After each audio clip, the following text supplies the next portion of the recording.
욥기 5장 말씀 보겠습니다. 17절 말씀부터 봅니다. 볼지어다 하나님께 징계받는 자에게는 복이 있나니 그런즉 너는 전능자의 징계를 없이 여기지 말지니라. 하나님은 아프게 하시다가 싸매시며 상하게 하시다가 그의 손으로 고치시니 6가지 환난에서 너를 구원하시며 7가지 환난이라도 그 재앙이 네게 미치지 않게 하시며 기근 때의 죽음에서 전쟁 때 칼의 위협에서 너를 구원하실 터인즉 내가 혀의 채찍을 피하여 숨을 수가 있고 멸망이 올 때에도 두려워하지 아니할 것이라. 너는 멸망과 기근을 비웃으며 들짐승을 두려워하지 말라. 들에 있는 돌이 너와 언약을 맺겠고 들짐승이 너와 화목하게 살 것이니라. 내가 내 장막의 평안함을 알고 내 우리를 살펴도 잃은 것이 없을 것이며 내 자손이 많아지며 내 후손이 땅의 풀과 같이 될 줄을 내가 알 것이라. 내가 장수하다가 무덤에 이르리니 마치 곡식단을 제때에 들어올림 같으니라. 볼지어다 우리가 연구한 바가 이와 같으니 너는 들어보라. 그러면 내가 알리라. 오늘 본문은 4장 1절부터 이 5장 끝절까지입니다. 너무 길어서 뒷부분만 읽었습니다. 욥기를 읽을 때 제일 어려운 것은 도대체 무슨 말인지 모르겠다는 거죠.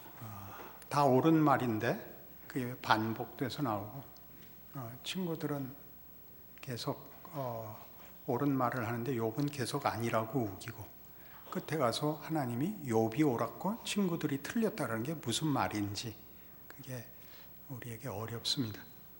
결론이 문제가 아니라 하나님께서 세 친구들이 욥만큼 의롭지 않다. 욥에게 욥이 옳다고 판정을 내리셨는데 그 틀린 얘기를 욥기 전체 반복하게 놓아두시는가 하는 것이죠. 4장에서 5장까지 세 단락으로 되어 있습니다. 4장 6절에서 11절까지 첫 번째 단락이 나오고 4장 12절에서 5장 7절까지 두 번째 단락, 오늘 제가 읽은 부분은 마지막 세 번째 단락인 5장 8절에서 27절입니다.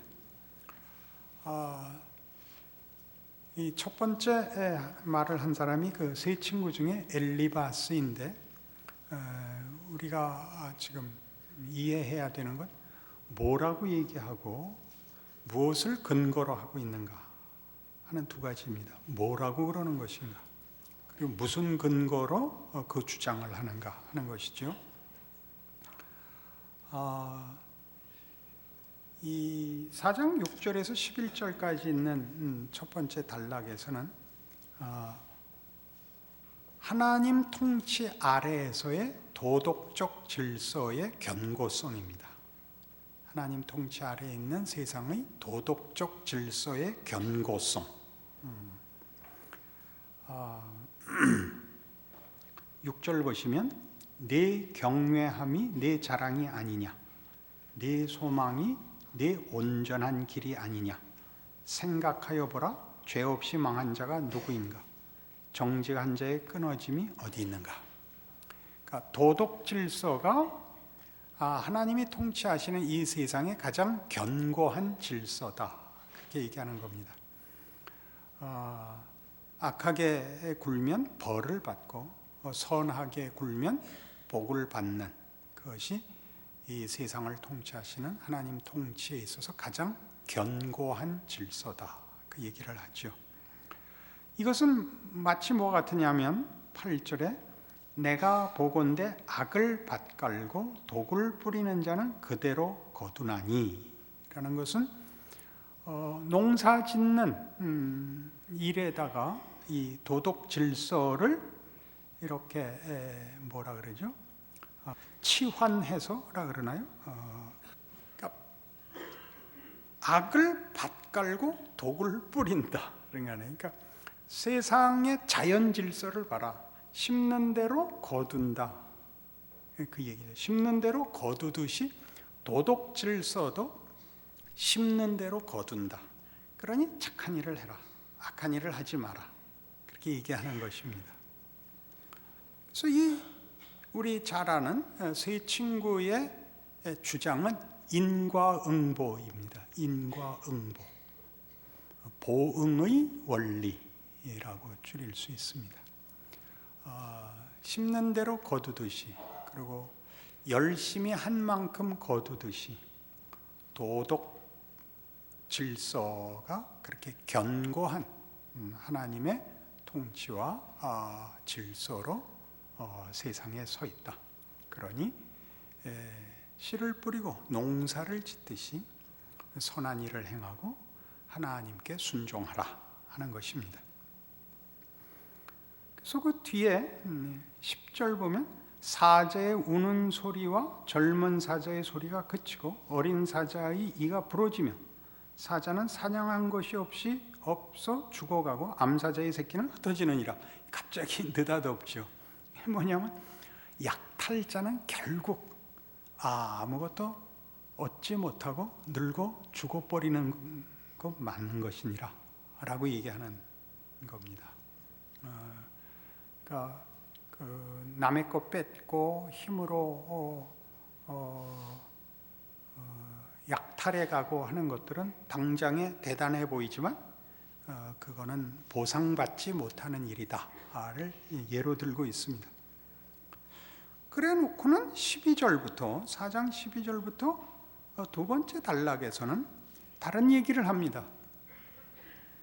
사람이 깊이 잠들 즈음 내가 그 밤에 본 환상으로 말미암아 생각이 번거로울 때 두려움과 떨림이 내게 이르러서 모든 뼈마디가 흔들렸느니라. 그때 영이 내 앞으로 지나매 내 몸의 털이 죽볕하였느니라. 그 영이 서 있는데 나는 그 형상을 알아보지는 못하여도 오직 한 형상이 내 눈앞에 있었느니라.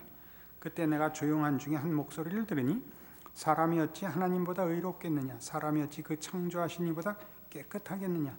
하나님은 그의 종이라도 그대로 믿지 아니하시며 그의 천사라도 미련하다 하시나니 하물며 흙집에 살며 티끌로 털을 삼고 하루살이 앞에서라도 무너질 자이겠느냐. 아침과 저녁 사이에 부스러져 가루가 되며 영원히 사라지되 기억하는 자가 없으리라. 장막줄이 그들에게서 뽑히지 아니하겠느냐. 그들은 지혜가 없이 죽느니라. 해서 5장 7절까지 이 두 번째 단락이 이어집니다. 앞에 있었던 견고한 하나님의 통치의 도덕 질서라는 것은 무엇을 근거로 한 것일까요?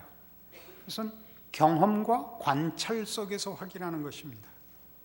살아보니까, 주변을 보니까, 세상을 보니까 도덕 질서라는 것이 가장 견고하더라 라고 관찰하고 경험한 데서부터 나오는 것입니다. 근데 지금 4장 12절에서 5장 7절에서는 갑자기 무슨 얘기를 하냐면 인간이 가지는 어떤 이해가 경험과 관찰에서만 주어지는 것이 아니라 성경이니까 계시로부터 말미암는 것이 있더라는 거죠. 경험과 관찰의 영역을 벗어나는 어떤 진리를 하나님이 직접 알게 하시는 것이 있다. 그러니까 어떤 이해와 믿음의 그 근거는 경험과 관찰로만 획득되는 것이 아니라 하나님께서 직접 주시는 것이 있다. 그 얘기를 이제 4장 12절에서 5장 7절까지 하는 것입니다. 앞에 있었던 이 첫 번째 얘기가 세상에 사는 모든 인간을 의인과 악인으로 나누는 기준이라면 선하게 살아야 된다, 악인으로 살면 안 된다 라고 둘을 나누고 있다면 이 두 번째 단락에서는 지혜로운 자와 우매한 자로 나누고 있습니다. 잠깐 놔두고 3번으로 와보고 다시 그 얘기를 합시다. 은혜 받으러 왔는데 뇌에 쥐가 나게 생겼으니 어떻게 하면 좋습니까? 그러나 욥기의 중요성은 이제 확인해 보겠지만 기독교 신앙이라는 것은 다만 명분으로 붙들어 맬 수 없을 만큼 깊고 넓다는 사실입니다. 그게 무슨 얘기인지는 더 해나가 보십시다. 17절부터 있었던 볼지어다 하나님께 징계받는 자에게는 복이 있나니 그런즉 너는 전능자의 징계를 없인 여기지 말지니라. 하나님은 아프게 하시다가 싸매시며 상하게 하시다가 그의 손으로 고치시나니 6가지 환난에서 너를 구원하시며 7가지 환난이라도 그 재앙이 내게 미치지 않게 하시며 기근 때 죽음에서 전쟁 때 칼의 위협에서 너를 구원하실 것이라 하는 얘기가 나옵니다. 내가 다 아는 건 아니다 그럽니다. 내가 세상을 다 알고 인생을 다 아는 건 아니다. 그러나 이 견고한 도덕적 질서라는 것이 가장 중요한 하나님의 통치의 방법이고, 하나님이 또 우리 모두에게 직접 찾아오셔서 우리를 만나주시는 하나님으로서 하나님이 우리에게 준 이 질서보다 더 큰 것은 없어 보이니 네가 지금 당하고 있는 어려움에 대하여 빨리 하나님 앞에 회개하고 은혜를 구하는 자세로 돌아와라. 하나님이 네가 잘못하지 않았는데 벌을 주었겠느냐? 네가 지금이라도 뭘 잘못했는지를 모른다 할지라도 하나님의 은혜를 구하고 하나님의 통치에 순종하는 자세를 취하는 것만이 네가 살 길이다 라고 돌아오는 것입니다. 그러나 이 처음에 했던 얘기로 욥을 몰아가지만 스스로 지금 두 번째 4장 12절에서 5장 7절까지 가운데 낀 이 두 번째 단락의 중요성이 욥기를 이렇게 길게 만드는 것입니다. 욥은 계속해서 이들이 얘기하고 충고하는 도덕 질서 가지고는 자기가 겪고 있는 이 현실을 이해할 수 없다라고 계속 주장하는 것이고, 친구들은 거기를 벗어났고 그 결론을 믿지 않는다면 너 뭔가 잘못하고 있다고 계속 주장하는 그 싸움이 욥기의 가장 중요한 부분인 것입니다. 여러분,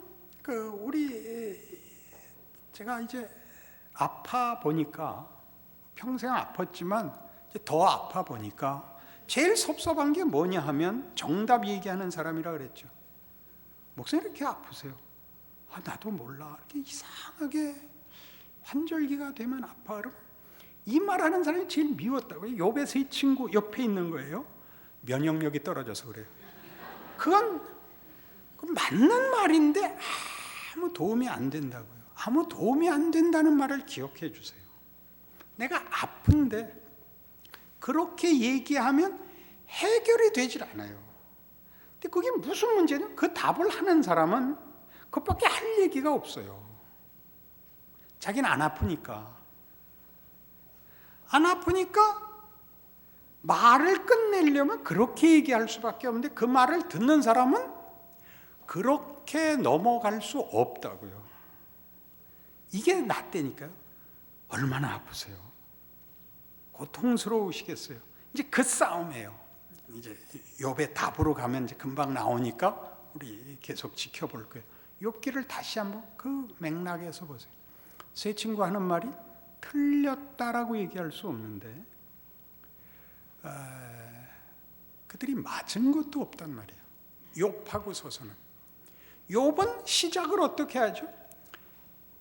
봉의 원리를 벗어난 자로 구성이 되어 있다고요. 처음부터. 그는 잘못한 것이 없는 사람으로 설정이 돼서 등장을 한다고요. 근데 친구들은 와서 도덕 질서로 답을 하려니까 잘못한 것이 없다고 우기는 것이 잘못이다 라고까지 꼬집어야 얘기가 맞는단 말이에요. 근데 욥은 그 얘기가 안 맞는다니까요. 어떻게 하자고 답을 해요? 하나님을 만나자요. 이 하나님을 만나야겠다는 건 중요한 답입니다. 친구들은 도덕 질서가 전부가 됐고 욥은 도덕 질서를 만든 이가 있다가 된 거예요. 법이나 질서나 명분이 최종 권위가 되면 꼭 상처를 줍니다. 그것이 사람을 위해서 줬다는 걸 평생 잊지 않으셔야 됩니다. 그게 솔로몬의 지혜죠. 솔로몬이 왕이 되자 하나님 앞에 이 기도를 하지요. 하나님, 제가 백성 앞에 출입을 해야 되는데 지혜가 없으니 지혜를 주십시오. 그 칭찬을 받아요. 그 지혜는 무슨 지혜냐 하면 그 후에 그의 지혜가 얼마나 뛰어났느냐. 하나님이 솔로몬에게 지혜를 줬다는 것이 어떤 것이냐를 누가 생모냐 가짜냐를 판단하는 판단에서 나오죠. 근데 그 판단은 무엇을 판단하는 거냐면, 왕이 백성 앞에 출입을 한다는 것은 백성들 앞에 그 판단을 보이는 거예요. 이것이 옳은 길이다, 이건 틀린 길이다 를 보여야 할 그 대표자로 그 왕직을 맡고 있는데, 그것은 누가 잘했다 못했다 라는 사법적이고 형법적이고 무슨 옳고 그른 판단을 떠나서 하나님의 뜻을 아는 것입니다. 그 생모와 가짜가 한 아이를 놓고 서로 자기가 생모라고 우기자 솔로몬이 어떻게 하라 그래요? 반을 자르라 그러죠. 그죠? 누가 내줬죠? 생모가 내줬죠. 애를 살려야 되니까. 그게 솔로몬이 받은 지혜라고요. 생명을 다스리고 생명을 보호하기 위하여 율법과 도덕과 양심을 줬다고요. 근데 그걸 가지고 사람을 잡잖아요. 양심과 법과 도덕을 가지고 사람을 잡잖아요. 그죠? 그걸로 사람을 살리질 못하죠. 사람을 살리는 건 그것보다 더 나가는 거죠. 법을 준 하나님, 도덕을 준 하나님이 생명을 주어 생명을 보존하시고 질서를 주어 복주시기 위하여 그걸 줬다는 사실을 말하자면 친구들은 놓치고 있는 거예요. 도덕 안에, 율법 안에, 논리 안에 사람을 가두려고 들고, 욥은 이 고난으로 인하여 거기를 벗어나게 되죠. 스스로 원했거나 스스로 연구해서 벗어나는 것이 아니라 자신에게 현실이기 때문에 그런 거예요. 예전에 우리 한국교회가 한참 전도의 열심을 낼 때는 모든 사람을 예수를 믿는 사람과 믿지 않는 사람으로밖에 분류할 줄을 몰랐어요. 믿는 사람과 믿지 않는 사람. 그 믿은 사람이 할 일은, 믿는 사람이 할 일은 안 믿는 사람에게 전도하여 믿게 하는 것. 이것이 유일한 사명이요 존재 이유가 됐다고요. 그러나 살아보니까 전도가 인생일 수는 없어요. 전도는 임무가 될 수는 있어요. 그러나 인생이라는 건 임무보다 더 큰 거예요. 인생이라는 거는 사람은 임무로만 살진 않아요. 임무를 가진다 할지라도 생활이라는 것이 있는 거예요. 그건 뭐와 같으냐 하면 군인이라고 해서 늘 총만 쏘는 게 아닌 것과 같습니다.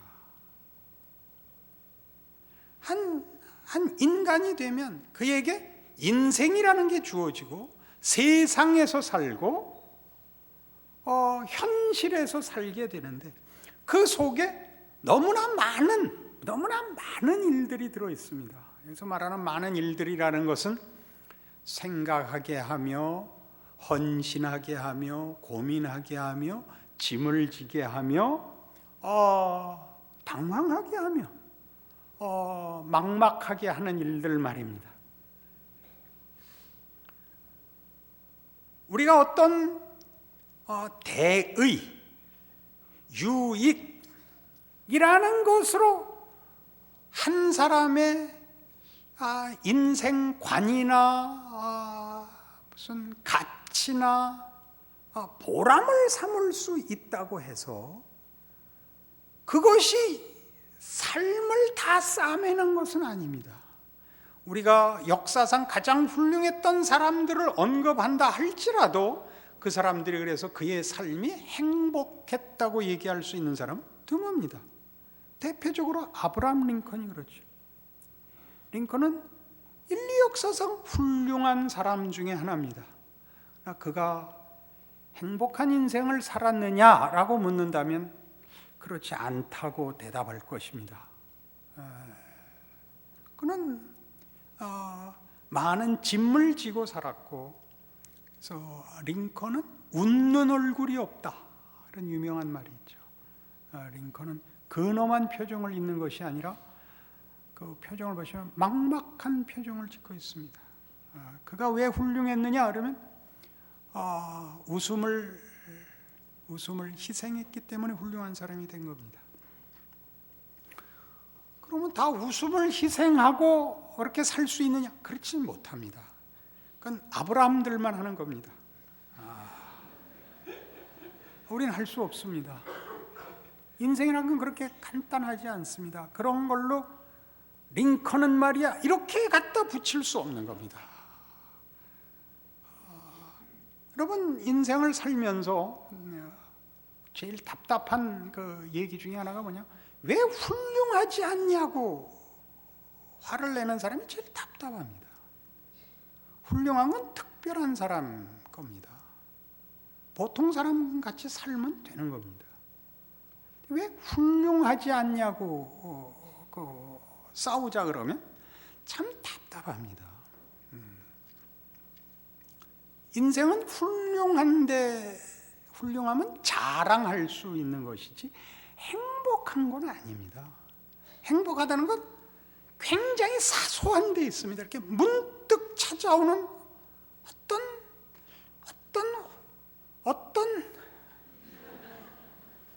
언뜻 스쳐 지나가는 풍경같이, 길 가다 본 어떤 야생화같이 이렇게 섬광처럼 번쩍하고 사라지는 겁니다. 행복이 계속 이어지는 것은 없습니다. 고난이 이어지는 것이 통상적이고, 언뜻 구름 사이로 달빛이 한번 비치듯이 그렇게 문득 섬광처럼 한 번씩 얼굴을 내밀고 사라지는 것이 행복입니다. 생각하게 되죠. 지금 그 싸움을 하는 것입니다. 욥은 자기가 당한 현실을 설명할 수도 이해할 수도 없습니다. 그러니까 누구를 찾을 수밖에 없으니까 하나님을 만나지는 겁니다. 도덕 질서가 전부라고 얘기를 하면 자기는 설 자리가 없습니다. 우리 3장에서 욥이 계속 죽겠다고 아우성치는 거 봤죠. 그 죽음은 자신의 죽음을 소원하는 것이 아니라 하나님의 통치에 대하여 자기가 알고 있는 것으로 답이 되지 않는 것 때문에 하나님을 원망하는 겁니다. 하나님을 원망하는 거죠. 그러다 이제 하나님은 이 이상일 수밖에 없다라는 대로 이제 욥이 떠밀려 나갈 수밖에 없는 겁니다. 자기 현실이, 그러니까 자기 현실이 도덕 질서를 벗어나 있으니까, 벗어나 있다는 게 틀렸다는 뜻이 아니라 그것으로 담아지지 않으니까 그가 알고 있던 하나님이 지금의 현실을 설명할 수 있는 하나님이 아니라면 안 되는 겁니다. 거기에 서 있고, 친구들은 자기 일이 아니니까 도덕 질서 안에 계속 묻고 우기고 고집을 부리는 것입니다. 그래서 이제 욥에게 친구들이 경건, 순전, 무죄, 정직의 사실에서 소망과 기력을 얻으라 라고 충고를 하는 것이고, 욥은 계속 그것이 헛되다, 그것 갖고 답이 된다면 내가 왜 울부짖겠느냐 라고 답을 하는 것이 욥기입니다. 그래서 이 5장 아까 두 번째 단락의 4장 12절 이하만 봤는데 5장 1절 이하를 보십시오. 너는 부르짖어보라. 네게 응답할 자가 있겠느냐? 거룩한 자 중에 네가 누구에게로 향하겠느냐? 분노가 미련한 자를 죽이고 시기가 어리석은 자를 멸하느니라. 내가 미련한 자가 뿌리 내리는 것을 보고 그의 집을 당장에 저주하였노라. 그의 자식들은 구원에서 멀고 성문에서 억눌리나 구원한 자가 없으며 그가 추수한 것은 줄인 자가 먹되 덫에 걸린 것도 빼앗으며 올무가 그의 재산을 향하여 입을 벌리느니라. 재난은 티끌에서 일어나는 것이 아니며 고생은 흙에서 나는 것이 아니니라. 사람은 고생을 위하여 났으니 불꽃이 위로 날아가는 것 같으니라. 이 첫 번째 단락의 얘기를 세 번째 단락으로 올 때 욥에게 이제 적용하는 거죠. 도덕 질서의 견고함을 얘기하고 그 속에 들어오고 거기서 벗어나지 마라. 그 안에서 답을 찾으라 라고 세 번째로 온다면, 두 번째는 무슨 얘기를 했냐면 첫 번째와 세 번째 단락에서 얘기하는 의인과 악인이라는 잣대밖에 없던 판단으로부터 지혜와 우매라는 판단의 차원으로 바꿔옵니다. 무슨 얘기냐 하면, 인간이 잘났으면 얼마나 잘났겠느냐, 하나님보다 어찌 더 뛰어나며 하나님 위에 설 수 있단 말이냐. 그러니 하나님의 뜻을 따라 선하게 살아야 복을 받는 것이지 악하게 굴어갖고 답을 얻을 자가 누가 있느냐. 악한 자들을 봐라. 그들은 영원히 살 것 같고 영원히 승리자인 것 같이 굴지만 그런 사람 본 적이 없다. 그 사람들이 그 악한 자들과 죄를 짓는 자들의 그 잘못된 그 모든 것이 세상에서부터, 환경에서부터 오는 것이 아니라 그들 스스로의 마음 속에서부터 그 죄가 나오지 않느냐. 그거 잘못이다. 그러니 너도 마음속에 쓴 마음일랑 먹지 마라. 이렇게 얘기하는 대목이에요. 그거 다시 볼까요? 6절. 재난은 티끌에서 일어나는 것이 아니며 고생은 흙에서 나는 것이 아니니라. 사람은 고생을 위하여 났으니 불꽃이 위로 날아가는 것 같으니라. 흙에서 재난이 오고 티끌에서 악이 튀어나오는 것이 아니라 악당은 그 속에서 인간이 악과 죄를 만들어내는 것이니라. 너도 그러지 마라 라고 얘기하고 싶은 부분인데, 여기서 중요한 이제 하나의 욥기를 주제를 이어가는 중요한 비상구가 열리는 셈이 됩니다.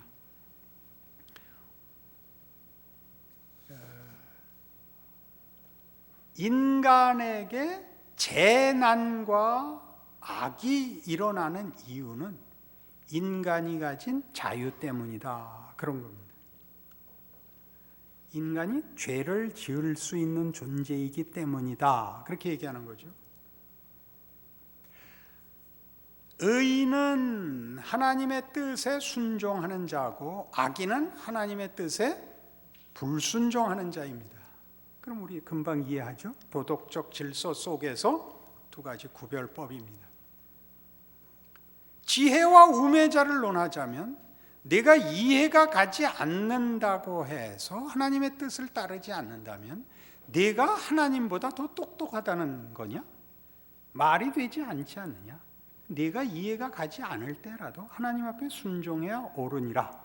이렇게 이제 두 번째 단락이 이어온 건데, 그렇게 얘기를 하다 보니까 결국 재난을 초래하고 악한 일을 하게 되는 것은 사람이 가진 선택권 때문이요, 그 자유 때문이 아니냐라는 출구를 하나 열어놓는 꼴이 된 겁니다. 그래서 이제 무슨 문제가 생기느냐 하면,